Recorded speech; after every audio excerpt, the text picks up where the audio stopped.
जय हो गुरु महाराज की जय हो। रात उत्तराखंड के बारे में आपने बताया था। अच्छा।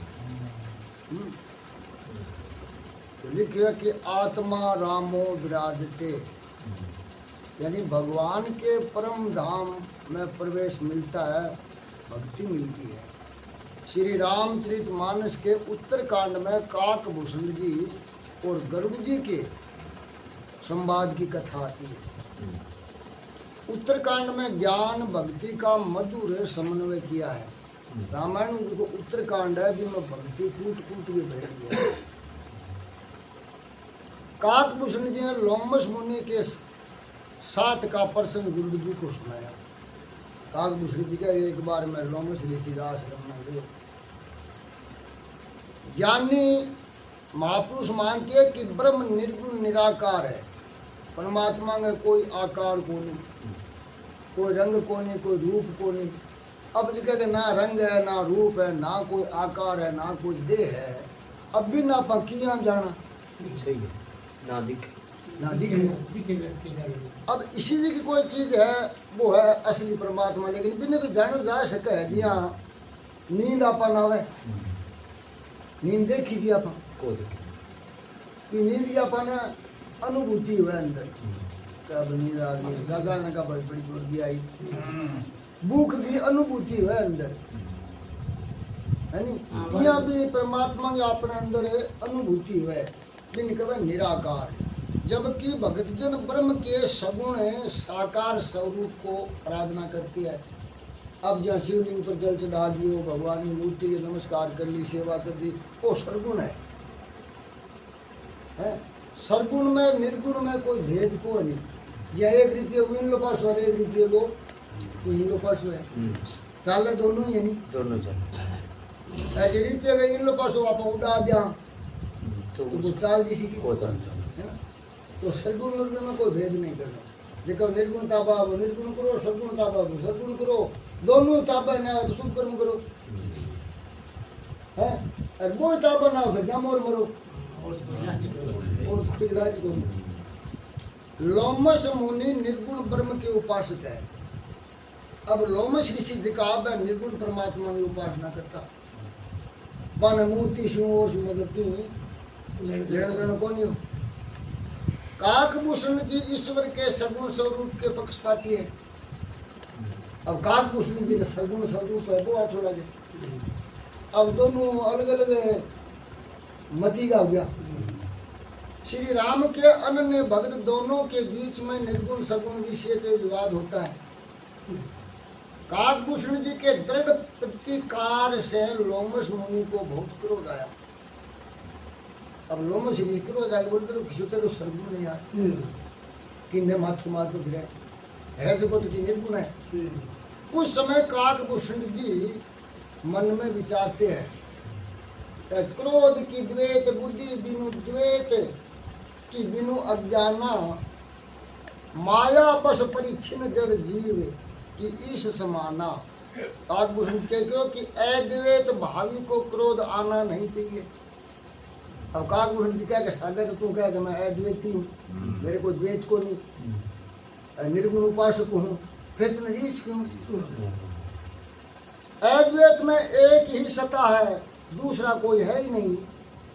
तो दूसरा कोई हो तो क्रोध आवे।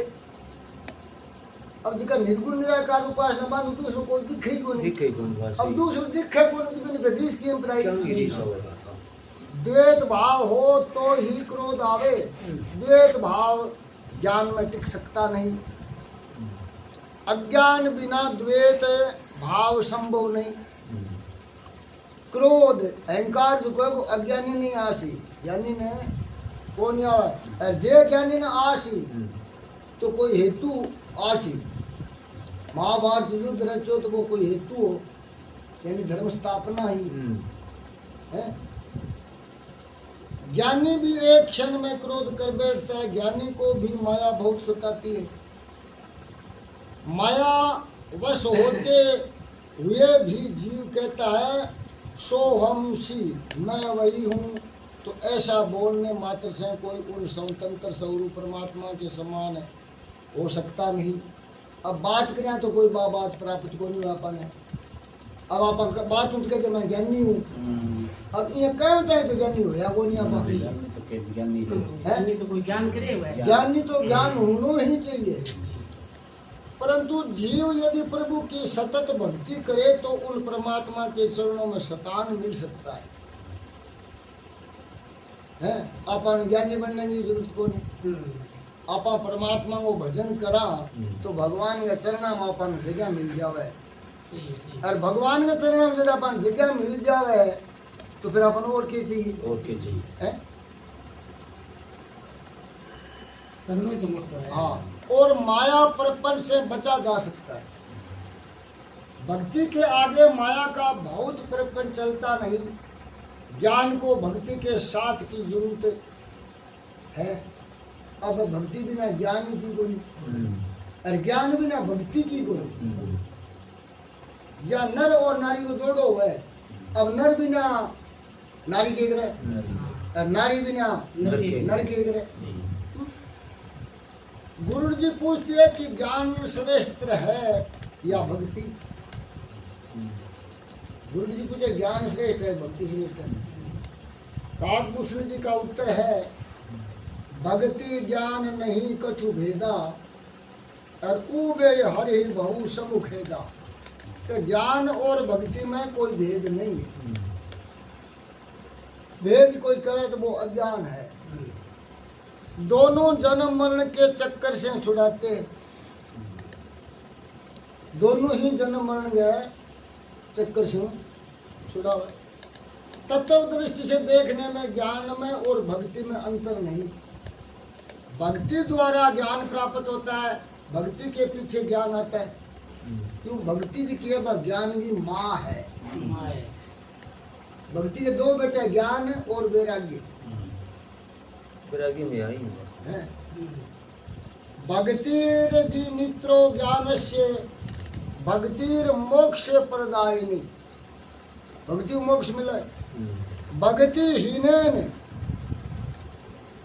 यति किंच कर्तम सर्वम सत्यमम। यानी भक्ति ही ज्ञान रूप में परिवर्तित हो जाती है। भक्ति की उत्तर अवस्था ही ज्ञान है। अप्रोक्ष ज्ञान की पूर्व अवस्था ही भक्ति है। भक्ति में पहले दासो अहम और पीछे सोहम होता है। पहले दास बना पा, दास किन के ये थन के थे दास हो को नहीं, मालिक बना फिर थे तो दास हुए नहीं जको तो हुक्म मानने। पहले बया करता राजा रजवाड़ा में दासी दासी दिन तक उनके साथ ये डुप्लीकेट है। दास हुक्म माननी है न दास कब है। या हनुमान जी महाराज राम जी का दास है। ऐसी भावना दृढ़ करके ईश्वर की आराधना करते हुए साधक को लगता है कि अब भगवान मेरे हैं। पहले मैं भगवान का और भक्ति बढ़े तब भगवान मेरे। पहले आप भगवान का बन गए और आप भक्ति करा तो फिर भगवान आप बने। उसके पीछे अनुभव बढ़ता है, देह भान भूलता है, तब मैं और मेरा रहता नहीं।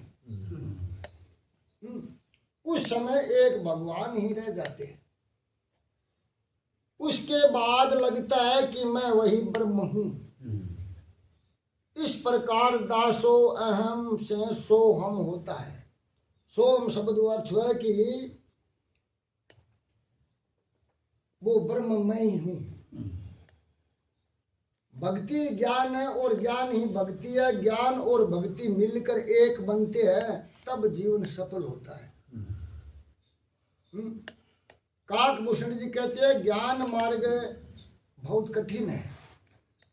ज्ञान मार्ग में पतन होने में देर नहीं लगती। तलवार की धार पर चलना सावधानी हटे तो बड्ड है। इसलिए प्रभु भक्ति सुगम सुखदायी है। भक्ति सोरी है। ज्ञान मार्ग अति दुर्लभ केवल मुक्ति दिलाता है और भगत को केवल मुक्ति की इच्छा नहीं होती। भगत मुक्ति कौन चाहे।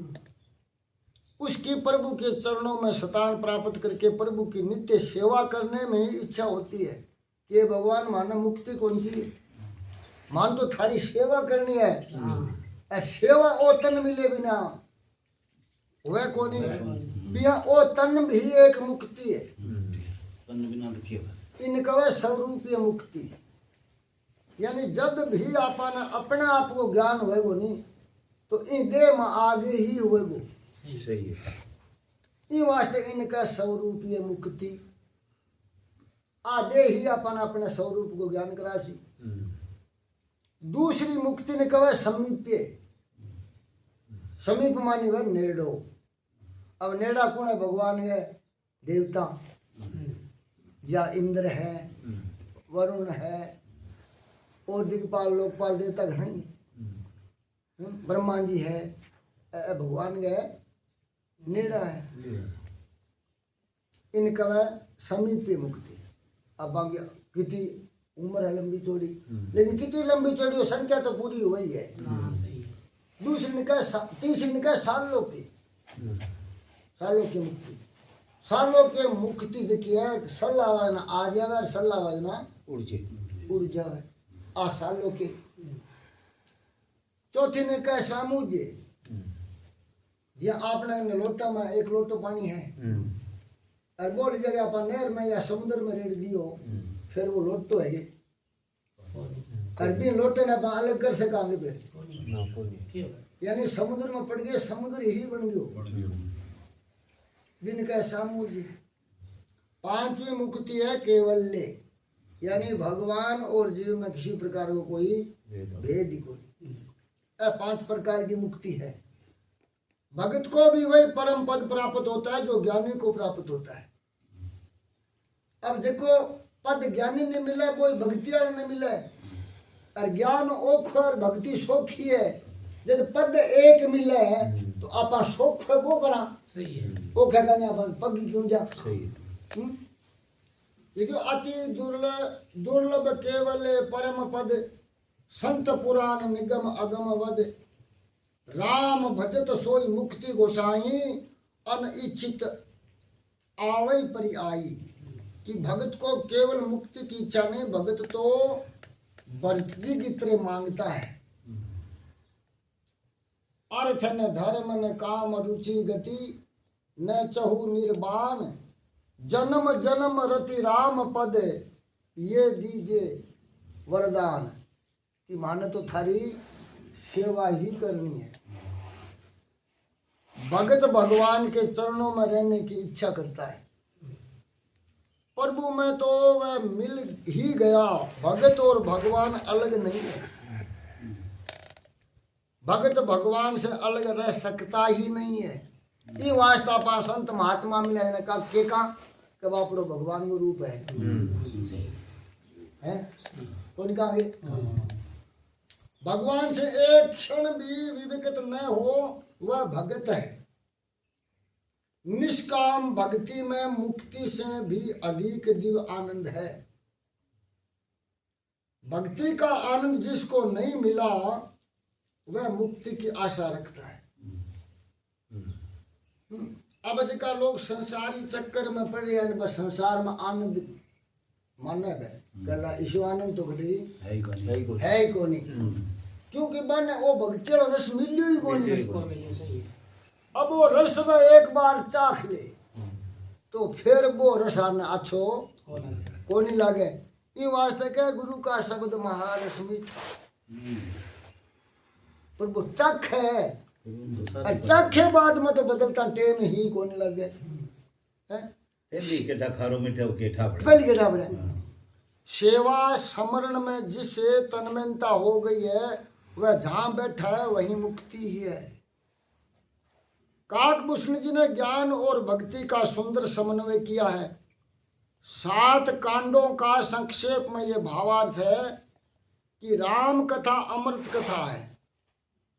रामायण के एक एक अक्षर का मनन करोगे तो मन शुद्ध होगा। एक एक अक्षर कीमती है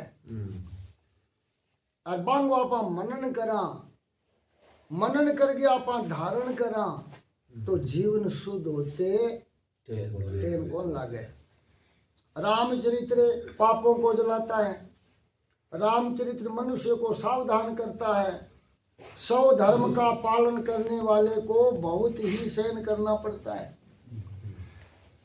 अब गृहस्थी में और छड़ा मलंग में फर्क को नहीं है। बोलो ही गृहस्थी ने बहुत कुछ सहना पड़ा है, अच्छी माड़ी सोचनी तो पर गृहस्थ चलानो है। अब छड़ा को के भाई होती और गयो चले ये चल जाए हैं। ये वास्ते आपा ने बात विचारनी है कि संसार में रहना भी है विचार ही करना है। और संसार से बारे भी रहना है। एक सह जो नाम है धैनी चरणदास जी की चेली। चरणदास जी का गुरु आशुक देव मुनि। तो बाबा ने गुरु जी पाली, बाप मोटी हुई। जब गुरु जी को बेटा तू बड़ी होगी मैं तेरे ब्याह कर सू। जना साहिब जो भक्ति में रंगीडी जन साहिब जो दो शब्द कहा गुरु ने कह मौत तो आगे खड़ी और मरणो विश्वादीश। और से जो तनिक स्वाग पे तू काहे उठावे शीश वो स्वाग तो दूरी झुकनो है। जब चरणदास जी कहो तो बेटा वो संसार है इनमें तू किया रेसी यानी मां रह के बारे रहने उतरी को बताऊं। जब साहिब जो कहे कैसे जो जग में यूं रवर जो जिब्दा मुख माई और गिरत खांड खावे घना फिर भी चिकनी नहीं। जीव चिकनी देखी के दिखे तो गृहस्थ में रहो, परिवार में रहो, संसार में रहो, चीकना ना हो, फंसो ना। सही है तो ये गृहस्थ में रहते हुए ही कल्याण है। गृहस्थ बुरो नहीं है, बुरा है अपना विचार, बुरा है अपना भाव। गृहस्थ बुरा थोड़ा ही है। अगर गृहस्थ नहीं हो तो आपा कठू था सही है। वो संसार ही ना हो तो अमोडा जाने कौन भाई है। मैं अट बैठे थे एक मन संभालना तो मारो के बेटा के बेटा सही है। गृहस्थी और साधु एक दूसरे का पूरक है, एक दूसरे का साथी है। और आने सागे ही रहना चाहिए। सगे रह दो ये मारो मान करो मैं तारो करो। प्राण भले जाए परंतु धर्म ना जाए। एक ही बात पर पूर्ण ध्यान रखो कि धर्म के बदले अगर ये प्राण जावे है तो जाओ। ऐसी दृढ़ता मनुष्य में होनी चाहिए। ऐसा जीवन रखना चाहिए। मनुष्य धन के लिए धर्म का भाग छोड़ता है। धन खातर बात है। आज वो आदमी धन खातर धर्म ने छोड़ दे रिप्यू आ जाना चाहिए। अच्छा धन को विश्वास को वो कितो टिकसी और तो ठाको नहीं बने कर आ जाना चाहिए। धर्म को विश्वास है। धर्म ना छोड़ो धन आ जाएगो। धर्म छोड़ दियो तो धन ही जानतो रहेगो। ये से तुलसीदास जी महाराज कहो कि तुलसी इन संसार में धारा देखी दो। और धन चाहिए तो धर्म करे और मुक्ति नाम से हो। धन चाहिए तो धर्म से जुड़े और मुक्ति चाहिए कल्याण चाहिए तो नाम से जुड़े। और धन होते हुए धर्म रखते हुए अगर तू नाम के सागे जुड़ जाए फिर और ही लाभ। फिर धन की जरूरत ही कौन। थोड़ा लाभ होता है तो धर्म छोड़ देता है, अधर्म करता है। परंतु धन बड़ा नहीं धर्म बड़ा है। मनुष्य जीवन में धन मुख्य नहीं धर्म मुख्य है। धन मुख्य कोई नहीं तो ठीक है धन बिना गाड़ी कौन चाले लेकिन धन तो मुख्य नहीं है। ये तो धर्म मुख्य है। धन धर्म की मर्यादा में रहकर मिलना चाहिए। धन धर्म की मर्यादा में रहकर मिलना चाहिए। धन धर्म से कमाएडो होना चाहिए। धन की अपेक्षा धर्म श्रेष्ठ है। मनुष्य जीवन में धन की आवश्यकता है परंतु धन भौतिक सुख देता है। धन के देशी को चीज लिया श्याम है। अब अपन गर्मी लागी धन से पंखो आ गयो तो वो तो भौतिक सुख है। एक दिन वो सब कुछ त्याग दिए सब कुछ छोड़ दिए एक दिन जानो भी तो है। जब ए पंखा काम कर सीगे कौन करेगा? तेरे जी और असला नोट चलेगा कि बेटे हैं? और असलो घर चाल सीगे बेटे इमर तो नहीं है कि घर ना बनाओ घर बनाओ अभी मैं यहाँ रहो कल बैठा थे मौज मारा जिसे ना वो घर जाना रहा दुनिया जाना अपन के अलग लो समझ में आवा नहीं ओए तो कोई घर की बात ना तो आवाज ना जी बैठ गया तो जबकि धर्म मन की शांति देता ही बैठ गया मैं तो बैठ देता है धन तो अनेक बार दुख भी देता है समझ आ जाएगा हैं? आ जाएगा धन मन की शांति कौन दे सके और जे धन शांति दे तो बताओ कौन दे धन सुख की शांति मिलेगी धन तो राड़ को नहीं करो हैं? दुख तो हो सके धन सुख दुख को तो धन गड़ो कटा सके धन गड़ो कटा सके लेकिन धर्म गड़ो को नहीं कटाए धन तो दुख को भंडार है। नारायण मनुष्य को धन प्राप्त करने में उसको बढ़ाने में उसको रक्षण करने में तथा उसका उपयोग करने में भी पग पग पर परिश्रम त्रास चिंता होती है। आज तो 1 लाख रुपया घाल के बस तक सुत कट जा रास्ते में तन टिकाव को नहीं लेने दे जी गोटी कर तो ताप जे प्रार्थना बड़ी सारी कॉर्पोरेट तो ताप प्रार्थना सी धर्म तो नहीं है परेशान नहीं करेगो सुख की उसी भी मत धन का नाश होने पर मनुष्य बहुत दुखी हो जाता है। धन नाश से आदमी बहुत दुखी हो जाए। धन हो तो दुख है जाए तो दुख है जबकि धर्म तो इस जीवन को सुधारता है। धन है तो ही दुख है जाए तो ही दुख है और परलोक भी सुधारता है। धर्म दोनों काम करे अट्ठे भी सुख है राखी भी और बट्ठे भी सुख है। धर्म इस लोक में शांति देता है और अंत में परमात्मा के चरणों में ले जाता है। धर्म ही मनुष्य का सच्चा धन है। उत्तम धन है धर्म की उसका सच्चा मित्र है सच्चा बंधु है। मरने के पीछे धन साथ जाता नहीं धर्म ही साथ जाता है। अब जो कि मरने के बाद भी जो की चीज अपना सागे जा रही है भी गने अपन ध्यान ही को नहीं ध्यान है। कोई भी साथ नहीं दे सब साथ छोड़ दे तब भी धर्म साथ देता है। जिदा अपन मरांगा तो सारा साथ छोड़ देगा आपने छोड़ दो लेकिन धर्म सागो कौन छोड़ा आपने हैं? ये मृत्यु के पश्चात भी साथ रहता है। विद्या मित्रम पर वासेषु भार्या मित्रम ग्रेषु व्याधि तस्य औषधम मित्र धर्मो मित्र मतस्य। यानी परदेश में विद्या मित्र है घर में नारी मित्र है? और रोग में औषधि मित्र है। रोग में दवाई मित्र है बंदे की है। और धर्म हर जगह ही मित्र है। ये वास्ते धर्म सुना तो ना तोड़ो। अपने बालकों को धन का उत्तराधिकारी न बना सको तो कोई बात नहीं। समस्त संस्कारों का उत्तराधिकारी बनाना कि अपने बच्चा ने अच्छा संस्कार दो। अच्छो संस्कारी जो आदमी उसी बिना सारा ही बेली उसी बिना सारा ही मित्र उसी। और दूर संस्कार जो आदमी है बिना कोई पाखंडी मित्र उसी। विषय विषय पैसे से सुख मिलता है ऐसा मनुष्य जब से समझने लगा है तब से पाप बढ़ गया है। जब आदमी यह सोचने लगे ना कि पीछे से सुख है सारो जद से वो पाप बढ़ गयो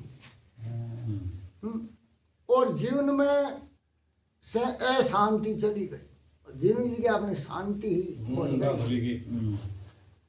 पैसे को मुख्य मानने से सदाचार गया संस्कार गया सच्चा सुख गया।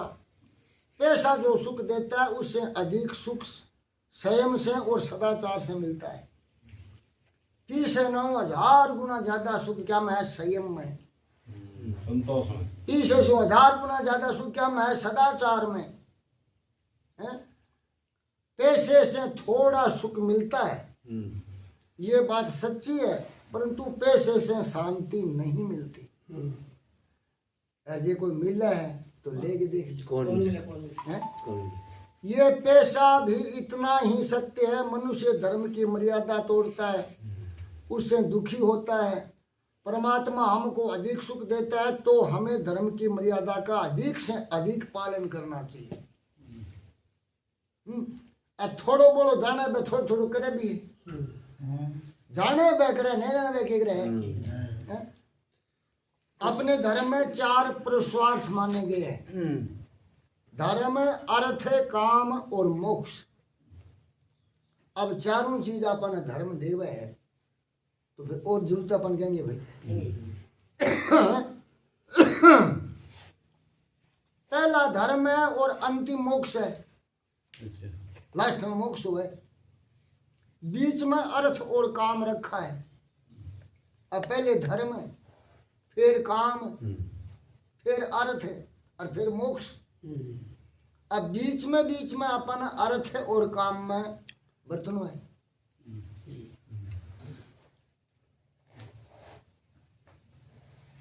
इसलिए कि अर्थ और काम ये दोनों धर्म की मर्यादा में रहकर प्राप्त करने और भोगने चाहिए। अब गृहस्थ में आपा तो अपन काम सुख भी भोगना है, लेकिन धर्म की मर्यादा में रहकर भोगो। अर्थ में धन आ जाए अपन मेरे तो आर्थिक तंगी है, बिना अर्थ कब है। अर्थ भी धर्म के अनुकूल बरतो, धर्म से विरोध हो गए। धर्म अनुकूल अर्थ को प्राप्त करो और धर्म अनुकूल काम का सेवन करो। मनुष्य जीवन में अर्थ और काम गौण है, धर्म और मोक्ष प्रधान है। यह दो मोटी चीज है। कदाचित पैसे का नाश होता हो तो जाने दो, परंतु धर्म को मत छोड़ो। जब कहे कि धर्म करके आवे हान तो ना छोड़ो धर्म की बाण। धर्म ही परमो लोके धर्म सत्यम प्रतिष्ठित। मानव सृष्टि का संचालन करने के लिए परमात्मा ने जो नियम बनाए हैं उनका नाम है धर्म। बिन धर्म का तुमको ठीक लगे अथवा न लगे, धर्म का पालन करोगे तो कल्याण होगा। दवाई ठीक की नहीं कौन लगे, लेकिन ठीक न लगे तो ही खाओ, रोग कटेगो। दवाई को काम है रोग काटना। तुम्हें कोई कार्य करना हो तो पहले धर्म से पूछना कि ये काम करने से मुझे पाप तो नहीं लगेगा। जब आप कोई भी काम करना तो पहले अपने वो विचार आना चाहिए कि वो काम करें में पाप तो नहीं लग जाएगा। सही है, और जे पाप लाग गया तो बड़ो छूट दो। धन के लिए धर्म का त्याग करे तो वह ईश्वर को सुहाता नहीं। अब धन खातिर धर्म त्याग आपा तो वो भगवान ना छोड़े। परंतु धर्म के लिए धन का त्याग करे। धर्म के लिए धन को त्याग करो हर करे। ये आप भागवत करावा तो धन को त्याग करना पड़े। ये तो भागवत है कोई। काल फिर आप पशुआने कुटलो पशु रेडियो तो थोड़ो थोड़ो त्याग सारा ही करे। बिन कवे धर्म के प्रति धन को त्याग।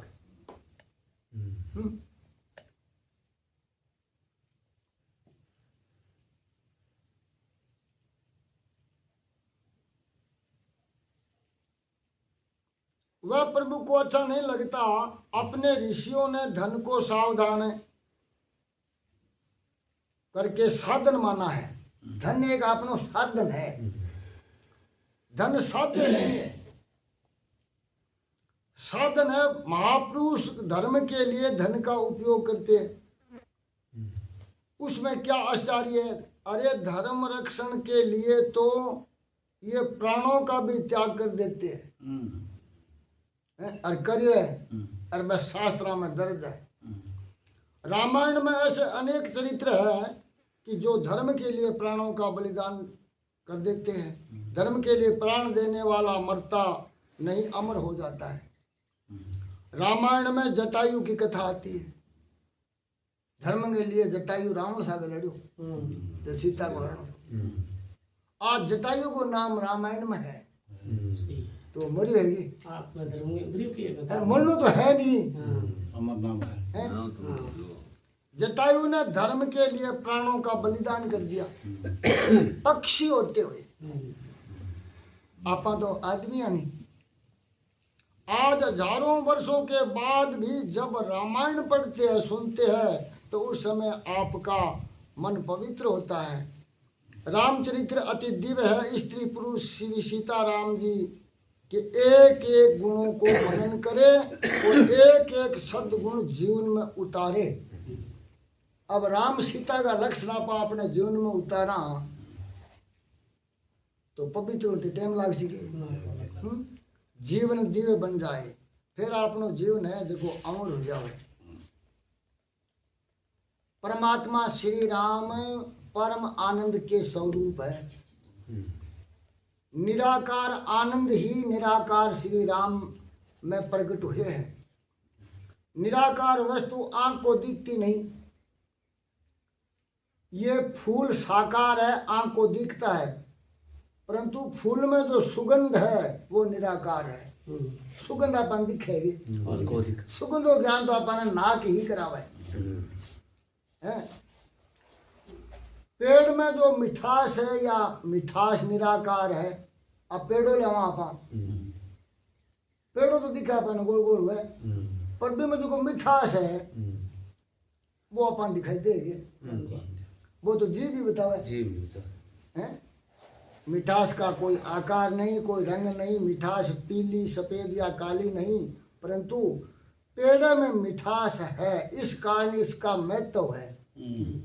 अगर पेड़ में जो मिठास ना हो तो भी महत्व है। तो मनुष्य में अगर आ बात सद्गुण ना हो तो भी के कदर है भाई। सही है। अच्छा आदमी ने घरे बुलावे, जिमावे, नून तो देवे, बंग माला घाले, बंग 2 रुपया और चढ़ावे। कसाई ने कहीं घरे गाले बुला के माला घाली है। चोर ने कहीं घरे बुला के कहीं माला पहराई है, कहीं नून तो दी होगी। तो ये बात आपने सामने कौन गे का ओटे भाई। पेड़ा साकार है, मिठास निराकार है। आंख साकार है, आंख की देखने की जो शक्ति है वह निराकार है। अब बल्ब है, पंखो है, ये तो सब साकार है। तार है, सब साकार है, लेकिन इनमें जो करंट चाल है वो निराकार है। वो दिखेगी नहीं। ये नहीं दिखाई कौन दे वो देसी जनता पड़े। यही आपने अंदर सता है भी निकले आत्मा। टेस्ट ले लो बेटा लगना जी।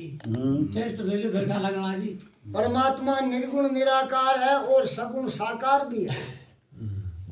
निराकार के साथ कोई प्रेम कर सकता नहीं, क्योंकि निराकार आंखों से दिखा नहीं जा सकता। आंख देख के कौन जाओ और दिखे ना भी वस्तु साथ जुड़नो ओखो। निराकार वस्तु का अनुभव बुद्धि से होता है। वो विचार अपनी बुद्धि करे। ज्ञानी महापुरुष मानते हैं कि आंखों को देखने की शक्ति ईश्वर देता है। अब आंख में जो देखने की सत्ता है बाकुण दे आपा ने। धन सु आपा अन्न ला सका, मिठाई ला सका, लेकिन भूख कौन ला सका। अब भूख कौन लगे। धनुष आपा गद्दा ला सका, चौका चौका पुटरा कौला कौला, लेकिन नींद कौन ला सका।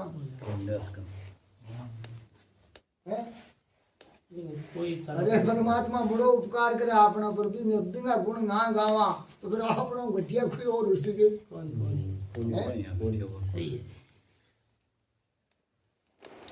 वह आंख के कारण ही दिखाई देती है, परंतु आंख को देखने की शक्ति मन देता है। अब मन जितने नहीं लगा अपन कई चीज दिखे को नहीं। कनके टिप जावा आगे पूछे रहे बोले जब बन दिखोगे क्या बोले बेटा आए दिखे तो मैं ध्यान मन गिरे। काना ने सता मन ही देवे सुनने की सुन भी को नहीं अपन। आंख और मन का सहयोग न हो तो दिखता नहीं। मुंह के आगे पड़ी वस्तु भी किसी किसी समय दिखती नहीं है। मन किसी दूसरे विषय में लगा हो तो मन और आंख का संबंध नहीं हो पाता, फिर वो टूट जाए संबंध। जिदे कहा मैं सोनी को नहीं गया है। और उसी से वस्तु सम्मुख होने पर भी दिखाई नहीं देती, सामने होते हुए बापा ने ज्ञान फिर ले दिखे को नहीं। आंख को देखने को शक्ति देता है मन, और मन को शक्ति देती है बुद्धि, और बुद्धि को प्रकाश देती है परमात्मा। यह अंगों बनाया अलग अलग ट्रांसमीटर जो परमात्मा आंख को देखने की शक्ति देते हैं, उन परमात्मा को आंख देख सकती नहीं। ज्ञानी महापुरुष ऐसा मानते हैं कि ईश्वर दृष्टा है, दृश्य नहीं। जो सबका दृष्टा है, सबका साक्षी है, उसको कौन आसानी से देख जान सकता है। परमात्मा इतो नेड़ा है कि दिख कौन से ज्यादा नेड़ा है वो दिखे को नहीं। आपकी आंख को काजल आपने दिखेगी, अब बात प्रत्यक्ष कौन सामने कौन गए। अब वो आपकी आंख को काजल और तो देख सके, खुद ने कौन दिखे, क्यों दिखे कौन खुद ने, कि वो ज्यादा नेड़ा है। अब इन देखने खातर आपने शीशो लेना पड़ता। शीशो को अर्थ है जानकारी। कई लोग आप यहाँ कह नहीं, कई का बेड़ा मैंने ज्ञान को नहीं, कई का इन बात को मैंने शीशो को नहीं, यानी ये बात की मैंने जानकारी को नहीं। अब आंख को काजल देखने का अपन शीशे की जरूरत है, तो वो आपने अंदर निकट परमात्मा है, बिन देखने का तरह अपने गुरु की आवश्यकता है। जब रामायण में लिखे है कि हरि निकटे, यानी परमात्मा नेड़े है। ध्यान दो थोड़ो, हरि निकटे सूझे नहीं, और लानत ऐसी जिंद, लानत है भी जिंदगानी इतो करना परमात्मा दिखे को नहीं। हरि निकटे सूझे नहीं, लानत ऐसी जिंद, और तुलसी इन संसार को भयो मोतिया बिंद।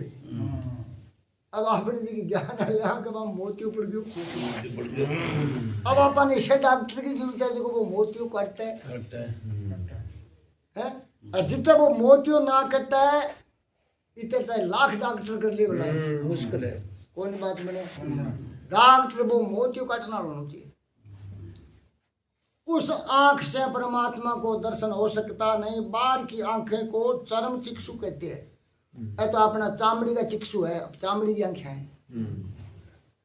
अंदर की आंखों को ज्ञान चिक्षु कहते हैं। अंदर की जो आंख है ज्ञान चिक्षु है। इसलिए मानना होगा कि ईश्वर को ज्ञान चिक्षु से ही देख सकते हैं। भगवान शिव जी के कौन तीसरी आंख आपने भी है वो ज्ञान ही तो है। तीसरी आंख ज्ञान ही तो है। ईश्वर सूक्ष्म रूप से सर्वत्र विराजते हैं। बुद्धि सूक्ष्म न हो तब तक ईश्वर का चिंतन कर सकती नहीं। जितना अपनी बुद्धि शुद्ध नाम है, सूक्ष्म नाम है, इतना वह परमात्मा को चिंतन कौन कर सके। ईश्वर का कोई रूप नहीं, ईश्वर का कोई आकार नहीं। वेदांत कहता है कि ईश्वर अरूप है, अरूप यानी कि वो कोई रूप को है। भगत सिद्धांत कहता है कि ईश्वर अनंत रूप है। भगत का बिना अनंत रूप है। ईश्वर आकार रहित है क्योंकि अनेक आकार वाले हैं। ईश्वर का कोई निश्चित आकार नहीं। भगत मानते हैं कि ईश्वर प्रेम के कारण आकार धारण करते हैं। सूक्ष्म में स्थूल रूप प्रत्यक्ष होता है। अति से प्रेम देखते हैं तभी प्रभु अपना स्वरूप बताते हैं। जब आप ज्यादा प्रेमी हो जाओ प्रभु का, जब वो निराकार परमात्मा साकार रूप में अपने सामने खड़े हो जाओ। जब कह सोगुन अनुगन नहीं कछु भेदा, गावे मुनि पुराण बुद्ध वेदा। कहीं वेद शास्त्र सारा बतावा आयुष्मान बाबा। अवगुण अरूप अलख अज जोई, और भगत प्रेम बस सगुन सो होई। आपने प्रेम में बस हो गए और बस सगुण रूप धारण करे। परमात्मा सगुण निर्गुण दोनों है। परमात्मा सगुण भी है, निर्गुण भी है। वेद सगुण निर्गुण ब्रह्म का वर्णन करते हैं। ईश्वर साकार निराकार अभेद रूप में लीला करते हैं। निर्गुण सरगुण बनते हैं। वह सूक्ष्म है, स्थूल है, कोमल और कठिन भी है। निराकार ईश्वर आंखों को दिखता नहीं, और जो आंखों से दिखाई नहीं पड़े उस वस्तु के साथ प्रेम किस रीति से हो। इसलिए निराकार ही साकार बनते हैं। है ये वास्तव मूर्ति साकार है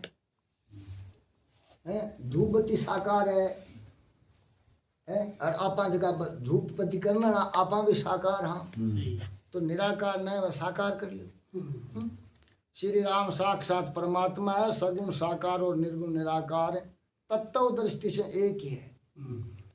अब बीच बीच में है भरम है, मानचा में एक हुआ ताण और एक हुआ पेटो कौन नहीं अब दोनों में है कि सूत। अब आप सूत ने भूल जाओ भी ताने पेटे में फंस जाओ जब आप बोलो ताणो पेटो तब हो जाओ है। निराकार वस्तु के साथ मनुष्य प्रेम कर सकता नहीं, लोग परमात्मा के साथ प्रेम करें इसलिए प्रभु ने साकार स्वरूप धारण किया है। बोलो शंकर भगवान। जय।